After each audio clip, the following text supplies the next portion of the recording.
नमस्कार विद्यार्थ्यांनो, वाडेकर सर या चॅनलवरती तुमचं सर्वांचं स्वागत आहे. तर पहा आपण बेसिक सायन्समध्ये फिजिक्स आणि केमिस्ट्री येते, तर त्यामध्ये पहा प्रॅक्टिस पेपर आपण घेणार आहोत. तर पहा पहिला क्वेश्चन आहे आपला,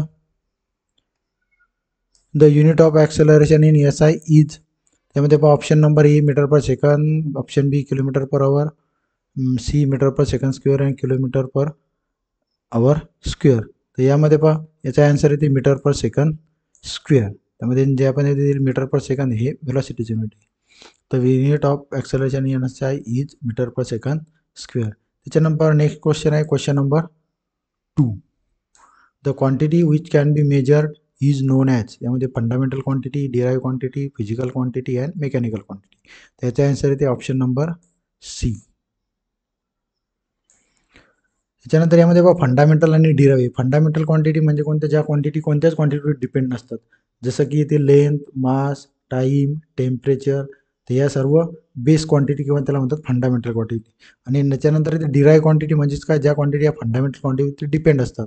त्या डिराईव्ह क्वांटिटी आपण फंडामेंटल क्वांटिटीच्या फॉर्ममध्ये लिहू शकतो, जसं की पहा व्हेलॉसिटी, ॲक्सेलरेशन आहे, फोर्स आहे. तर या झाल्या सर्व तुमच्या derive quantity.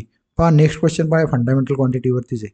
Out of the following the fundamental quantity is.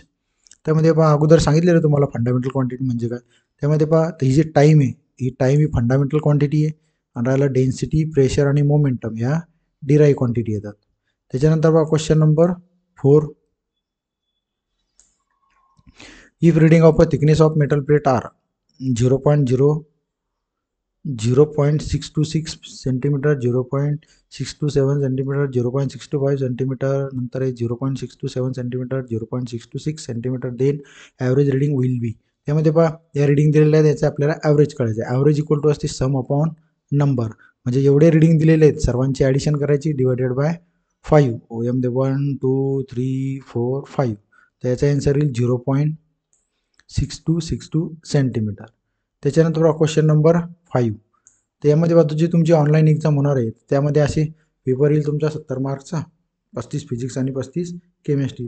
त्यापैकी पहा हे जे सिग्निफिकंट फिगर आहे, हा टॉपिक खूप महत्त्वाचा. यापैकी 2 ते 3 क्वेश्चन हमखास येतात, म्हणजे येतातच. त्यासाठी पहा एक क्वेश्चन घेतलेला आहे तुमच्यासाठी, ते नंबर ऑफ सिग्निफिकंट असा आहे in the measurement of 0.0560 is. त्यामध्ये पहा हा ज्यामध्ये नंबर पाहावा लागतो सिग्निफिकंट आहे किंवा नाही. त्यामध्ये पहा हा डेसिमल नंबर आहे, म्हणजे पॉईंट नंतरचा झिरो आणि नॉन झिरो डिजिटच्या. आता नॉन झिरो नंबर म्हणजे कोणते, 1 to 9 पर्यंत, त्यामध्ये झिरो येत नाही. तर यामध्ये पहा 5 6 हा नॉन झिरो आहे. नॉन झिरोच्या अगोदरचा झिरो आणि डेसिमल नंतरचा झिरो हा सिग्निफिकंट येत नाही. त्यामध्ये पहा 5 6 सिग्निफिकंट येतो, 5 येतो, 6 येतो, आणि डेसिमल नंबर आहे नॉन झिरो नंतरचा झिरो पण हा सिग्निफिकंट. त्यामध्ये 5 6 आणि झिरो हे सिग्निफिकंट डिजिट येतात. त्यामुळे याचा सिग्निफिकंट फिगर नंबर येतो 3. त्यामुळे ऑप्शन नंबर 3 आन्सर यायचं. त्याच्यानंतर पहा क्वेश्चन नंबर 6. नेक्स्ट क्वेश्चन आहे question number 6. Which of the following physical quantity is a scalar quantity. तर यामध्ये पहा ही जी स्केलर क्वांटिटी असतात आणि काही व्हेक्टर असतात. त्यामध्ये स्केलर क्वांटिटीमध्ये ओनली मॅग्निट्यूड असते, त्यामध्ये जी डायरेक्शन ही मेन्शन केलेली नसते. जी स्केलर असते त्यामध्ये मॅग्निट्यूड आणि डायरेक्शन मेन्शन केलेली असते. त्यामध्ये पहा स्केलर, आता स्केलर म्हणजे कोणती, ओनली मॅग्निट्यूड. मग मॅग्निट्यूड म्हणजे कोणतं येते, इथं येते टेम्परेचर. तर टेम्परेचर मेन्शन करताना आपण कोणती डायरेक्शन मेन्शन करत नाही, त्यामुळे टेम्परेचर ही कोणती क्वांटिटी आली, स्केलर. यामध्ये पहा व्हेलॉसिटी आणि फोर्स आणि डिस्प्लेसमेंट ह्या येतात वेक्टर क्वांटिटी. पहा त्याच्यानंतर आहे next question number 7. A vernier caliper is commonly use for measuring the. आता व्हर्नियर कॅलिबरचा यूज कुठे कुठे होतो, त्यामध्ये आपण लेंथ मेजर करू शकतो, विड्थ मेजर करू शकतो आणि डेप्थ मेजर करू शकतो. विड्थ म्हणजे जिथे ते थिकनेस किंवा विड्थ, आणि हे डेप्थ. तर या क्वेश्चन याचा आन्सर येते question number option number C, length width and depth of object. त्याच्यानंतर पहा अजून एक इन्स्ट्रुमेंट आहे ते मायक्रोमीटर स्क्रूगेज. मायक्रोमीटर स्क्रूगेजने पण आपण थिकनेस आणि जो समजा स्पेरिकल ऑब्जेक्ट असेल त्याची डायमीटर आपण मेजर करू शकतो. त्याच्यानंतर पहा क्वेश्चन नंबर 8. त्यामध्ये पहा हा कन्व्हर्जनवरती बेस क्वेश्चन आहे. म्हणजे यामध्ये पहा 23 mm इज इक्वल टू, तर 23 mmचा आपल्याला सेंटीमीटरमध्ये जर कन्वर्ट करायचं असेल तर सर्वांना माहीतच आहे 1 centimetre is equal to 10 mm असते. मग mmचं सेंटीमीटरमध्ये करायचं असेल त्याला 10ने डिवाइड केलं तर येते 2.3 सेंटीमीटर. म्हणून या क्वेश्चन नंबर 8चा आन्सर येते 2.3 सेंटीमीटर. त्याच्यानंतर पहा क्वेश्चन नंबर 9. क्वेश्चन नंबर 9 मध्ये आपल्याला करेक्ट रिडिंग काढायचं आहे. यामध्ये डायमीटर दिलेली आहे, एका रॉडची डायमीटर दिलेली आहे 1.234 सेंटीमीटर, यामध्ये 0 एरर दिलेली आहे 0.002 सेंटीमीटर. आपल्याला करेक्टेड रिडिंग जर काढायचं असेल त्यामध्ये पहा ही 0 एरर ही पॉझिटिव्ह होऊ शकते, निगेटिव्ह होऊ शकते.